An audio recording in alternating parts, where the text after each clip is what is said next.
how is it that the same set of circumstances can go in the favor of one person, but against another? I think you and I were talking about interest rates on credit cards recently, and some people are able to use credit cards and get all the points and pay down the balance, and they never have to pay any interest. And I was an idiot in the beginning, and I didn't know any of this, and I ended up in credit card debt because I was a consumer, not an investor. An investor sacrifices in the short term for long-term benefit. It's pay now, play later. A consumer wants to play now and then ends up paying for it later. Next Level Nation, today for episode number 2018. One of these mindsets will get you stuck. The reason Alan is laughing so hard is because we are just trying to get through it. We're just getting through it. We're just figuring it out as we go. Kev was going to do the intro and he just went, hey! I didn't. Your brain broke. We switched some things up behind the scenes and my brain is not ready for it yet. Which of these mindsets will get you stuck? Alan told me a story today. He said one of my clients reached out and asked me if it was worth investing in a monitor, a secondary monitor. They actually messaged me as well. And they said, Nice. can you send me your setup? And I said the same exact thing. I said, I don't think my setup is optimal for podcasting, honestly.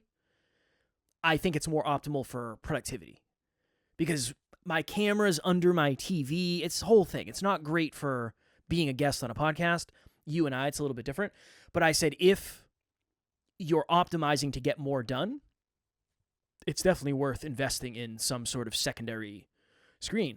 And going to what I talked about in the beginning, I think that's why I'm so big on awareness. If I had the awareness in the beginning that this credit card is 0% for a year, you can buy something that's going to help you make more money and then just pay it off over the course of a year with no downside. There's no punishment for doing that, and you're going to get points in the process of it. I think I just would have operated way better, but I had way more of a consumer mindset of I buy the thing because I like it, not because it has utility, and I'm still more that way than Alan. But I do think the more I've moved from a consumer mindset into an investor mindset, the more successful I have been. And it makes sense. It makes total sense. When I was buying a new laptop, we got the laptop that I didn't like. I didn't want a Mac. I wanted to do what I already had. But our belief was it would be better long term. And that was an investor mindset, and it has been. I love this laptop now, so that's just a simple example of this. That is the perfect example, brother. I was going to go there too. So Kev got a new MacBook Pro, and we picked, I think, the lowest of the newest ones. So Apple always does 3, and it's the high end, middle end, low end, and tech improves so damn fast, especially with computers, that... Well, how old was your old laptop? What, 6 years or something? I think I got it in 2019. Yeah, it was like 6 years. Yeah. So it was time. We also got a new client. We've been talking a lot about that, and Kevin's going to be doing a lot of work. So you need to be as productive as possible. And that MacBook Pro that we got you, dude, that thing is capable of whatever you need, baby. It's great. That thing's good to go. Awesome, right? Yep. So this client, she had me send pictures of my setup, and she's trying to become more productive. And she asked me, is this the best use of my capital? Time, effort, money. What's the best use of your time, effort, and money? I said, well, it depends. What are you using now? She has a MacBook as well. And she said, well, should I invest in this monitor? I said, how much is it? She said $324 or whatever. She sent me the links. I said, yeah, absolutely. I said, how much more productive is it going to make you? And again, it's a hypothetical question. It's very hard to answer that actual question. I said, right now, I have you up on a 52-inch behind me. I don't know where I got this TV. Was this from the studio? I think that's mine. This is yours? Maybe. I don't know. I have a monitor over here. I have 2 computers going, and I've got a 52-inch over here. My other computer is off because my internet Sucks. I don't want. Yeah, take it easy. It sucks. It does. Yeah, We both sometimes know it does. it pisses me off. But I'm always optimizing for productivity. So this client, let's break this down. An investor says, hey, I'm going to buy this monitor so that I can be more productive, so that I can go and earn more money by adding more value. That's an investor's mindset. So I'm going to invest this $330, and then a month from now, 3 months from now, a year from now, it'll pay itself back and then some. Okay. A consumer would go buy, I don't know, a new, this person likes clothing. And she said it would be a dumb use of my capital to just go buy a bunch of clothes just because I like it. I don't need new clothes. I already have nice clothes. I said, that's exactly it, right?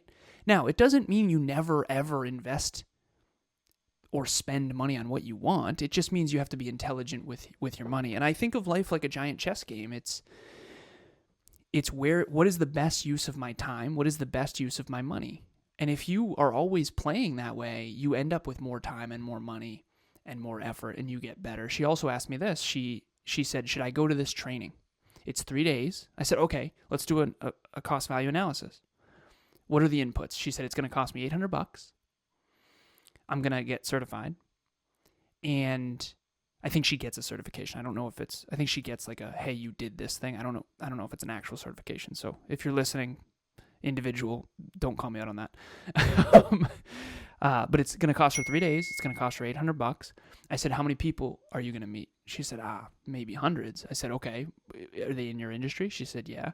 I said, okay, are you going to learn a lot? She said, yeah. Are you going to improve your craft? Yeah. I said, it sounds good. Now, here's the part that I want to try to make land. When she goes to buy the monitor, she's not doing a cost value analysis up against just a monitor versus buying clothes. You're basically trying to maximize every dollar and every unit of your time up against anything you could do. That's why it's so overwhelming, brother. It's not a chess game. A chess game has 24 pieces, and it's a tiny little board. I'd have to look it up. I think it's 24. But the point is in life, it's infinite possibilities. I said, you need to ask yourself this question, and this is overwhelming as hell. Is this use of my money better than any other use of my money? It's not like you're at the store going, I want this jar of jelly versus this one. I don't know why I always use jelly. There's a psychological study they did with jars of jelly and how there's too many options, and it doesn't matter. But the point is it's not like you're doing strawberry versus blueberry jelly. See, that would be easy. Blueberry, right? You got to go blueberry. Nutella for me, neither. Fuck them both. Okay, sounds good. Yep. But when you make a choice for your career, when you make a choice for what to do in fitness, when you make a choice of what monitor to buy, there's thousands of options. It's very, very difficult to pick. What do you do? I was thinking about this recently. When you wake up in the morning, how do you know what to do? It depends on your goals. Yeah. Well, if you don't have goals, how do you know what to do? Seriously, I'm actually asking. I don't know what it's like to wake up in the morning and not know what to do. And that sounds really probably arrogant and pretentious, but I've always been reverse engineering goals. So I don't know what it's like to just wake up and do stuff. You know? Do whatever you do. You kind of do whatever you want. Regardless of consequence? Yeah. Well, there is no consequence because there's no goal to measure it against. I remember and I miss these fucking days.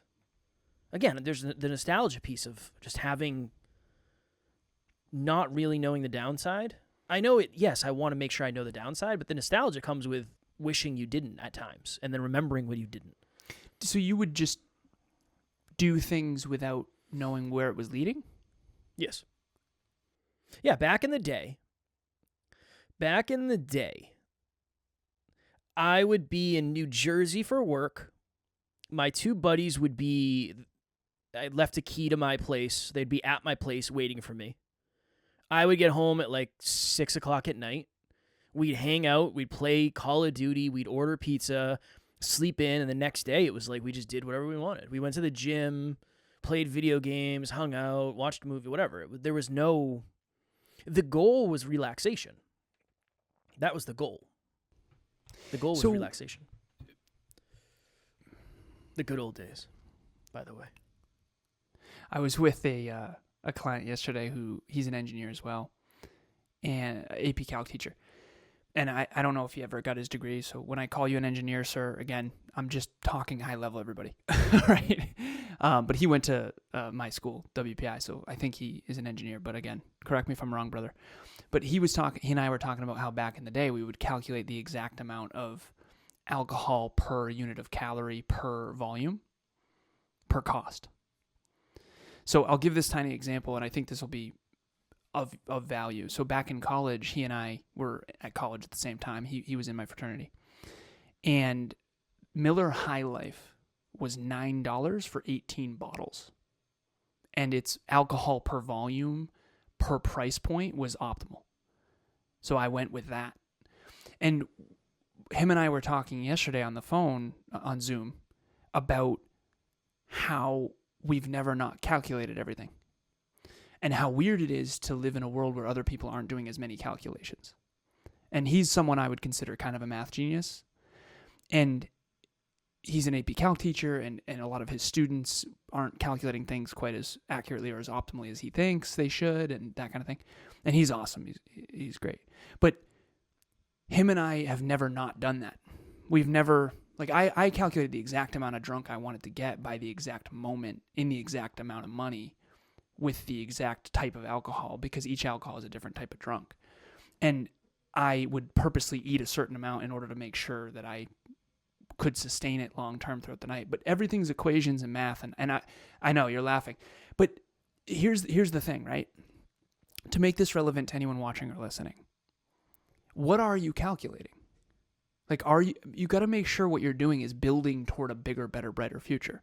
And I don't want to project on anyone and say you have to, but you're definitely in trouble if you're not doing that. I mean, if you were still just playing video games, going to the gym and getting drunk, you'd be screwed, straight up screwed. Yeah, and I'd be in facts. trouble. I'd be in trouble for sure. Yeah, you wouldn't have built this magnificent life you have, right? And Taryn wouldn't want to be with a guy like that. No. Well, the truth is, I think she deserves more than that. Next Level Nation, we are very, very excited to announce that we are doing our first purely virtual Next Level Live on April 5th, 2025, from 10 a.m. to 4 p.m. Eastern Standard Time. Alan and myself will be live streaming from Worcester, Massachusetts. Next Level Live 2025. Be there. It's only $47 for a full day of personal development, self-improvement, holistic health, wealth, life, and love. We have a global audience. Obviously, if you live somewhere else in the world, it's hard to come across the country or across the world for a one-day event, so we wanted to make sure it was accessible to everyone. You're not going to get to the next level of your life by default. You're going to get there by design. Join us. Design that next level. So where would you go with this? Because time, effort, and money are the resources we all have. And we all have to make choices based on what we want to build in our life. Career, calling, business, success, relationship. It's all by design. How would you explain that? Well, for me, it's the conversation of where are you naturally wired? The thing that's always been very interesting to me, and again, I don't mean this from a place of judgment, this is a really powerful place of awareness. When there's a gas station, let's say gas is expensive, and gas, they do like a giveaway and it's 50 cents off a gallon for a day, and there's a 4-hour line to get gas. If we really sit and think, okay, we're going to save 50 cents per gallon. Awesome. We have a 12-gallon fuel tank. Okay. You're going to save $6. $6? No. $4. What did I say it was? 50 cents off each gallon. By 12. Yes. Isn't it $6? Isn't it $4? No. 50 cents times 12 is $6. 50 cents times 12. All right, cool. Well, clearly I can't figure out the math. Usually I'm really good at this math. You're going to save that amount of money. Yeah. Is it really But that worth means you're valuing saying your time at very little? $1.33 per hour. Right. So or $1.66? I don't know. The numbers, Let's whole do thing. 6 divided by 4. The whole thing's jeffed. No. It's 1.5. Okay. So you're valuing your time at $1.50 an hour. If you're waiting in a 4-hour line to save $6. Yes. That leads to a lot of other things. Like, I'm not interested in going and standing in line for Black Friday. I don't really, I'm going to save $50 on something that I don't need. Nah. Now, so there's two thoughts. One, I'm going to sit in line for 7 hours on Black Friday, get there first so I can go in and buy a big screen TV that I don't really need, and I'm going to get 30% off. Cool. Okay, that's one. The other one is I'm going to sit in line for 7 hours so I can go buy 6 new PlayStations, and then I can flip them and make money on all those. Now, 6 PlayStations would be a lot of money. You'd have to have some cash on hand for that.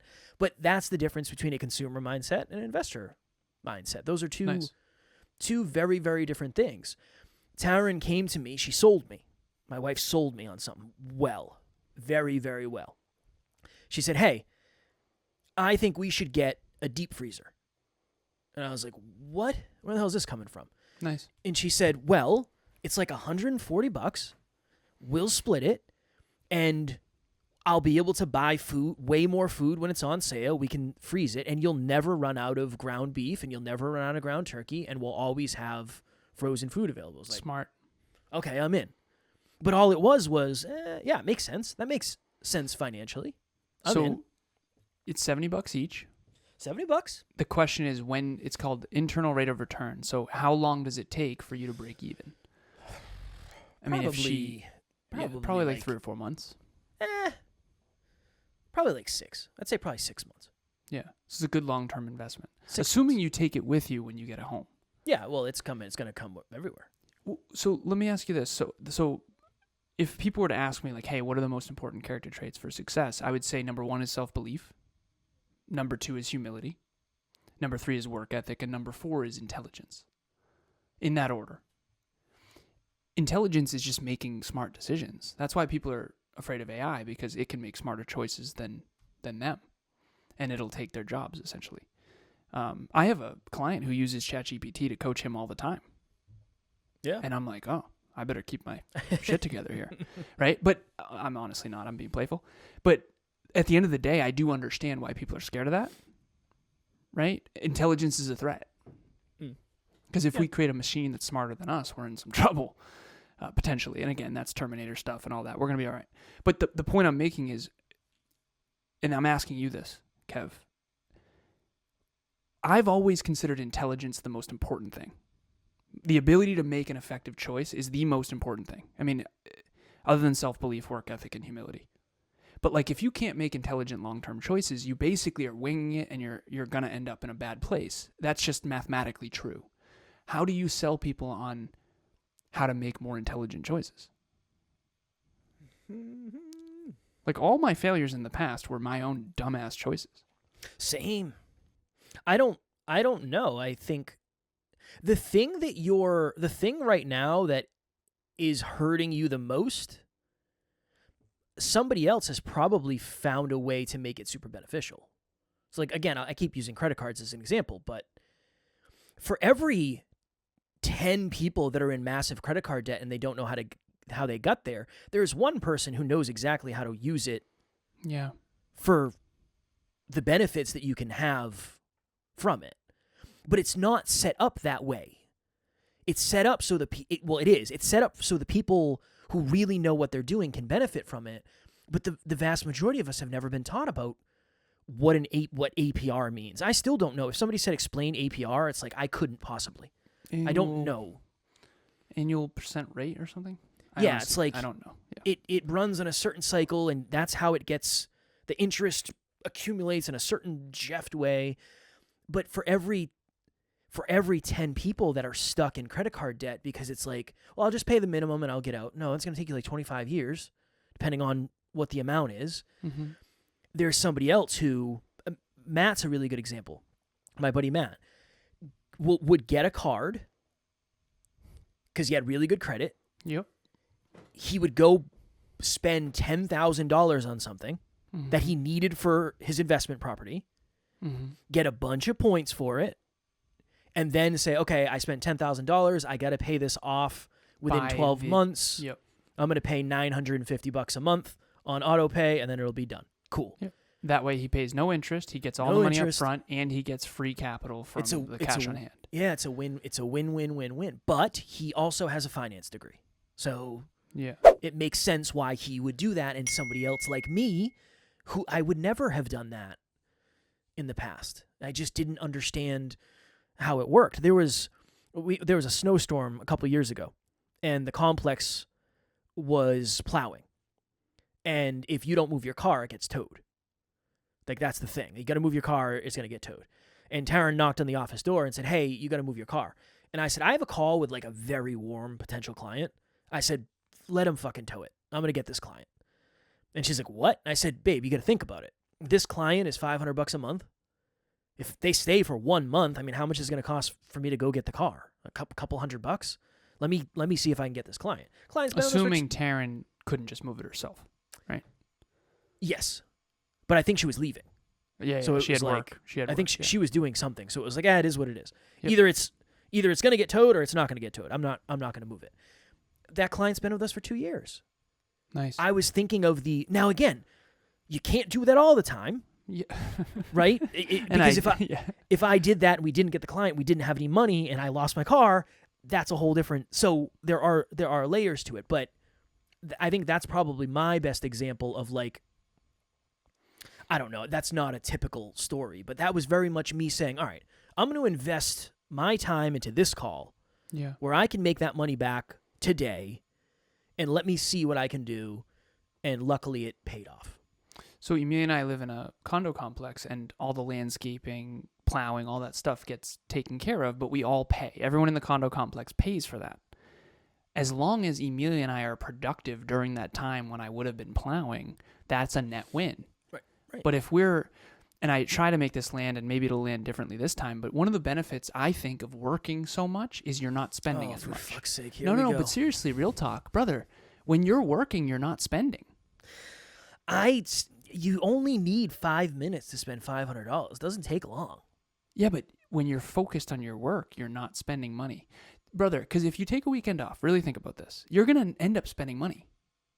I mean, always. You don't take weekends off and not spend money. Nobody does. Well, I could work, but I would get food or something. Even if I work, you and I worked all day Sunday. If you work, real talk, if you work 20 hours on a Saturday and a Sunday, you're going to spend less than if you just hung out all that time.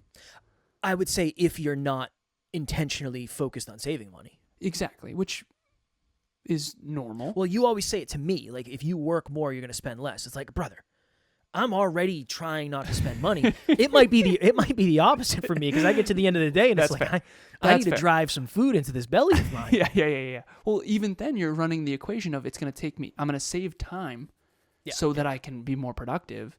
I mean, Emilia and I were going to be getting takeout. We're going to the lake on Friday, and I'm working Saturday and probably Sunday too. But at the end of the day, we're going to get food on the way there. It's going to be 3 meals each. That's going to save us so much time. It's going to cost us money, but it's going to save us so much time. So again, at the end of the day, I said this to my client earlier, I feel like my dream came true. I feel like I'm a math teacher. I wanted to be a math teacher when I was a kid, and I loved math. And I said I can't be a math teacher, quite frankly, just being very honest, because they don't make enough money. And that was my decision when I was very young. I decided not to do that. And I figured I'd be a professor maybe one day in like my 70s or 80s. And Professor Jeff. Now I get to teach math to business owners and to podcasters and to listeners. And this client, I know we got to go. This client, she asked me, well, how are you calculating all this?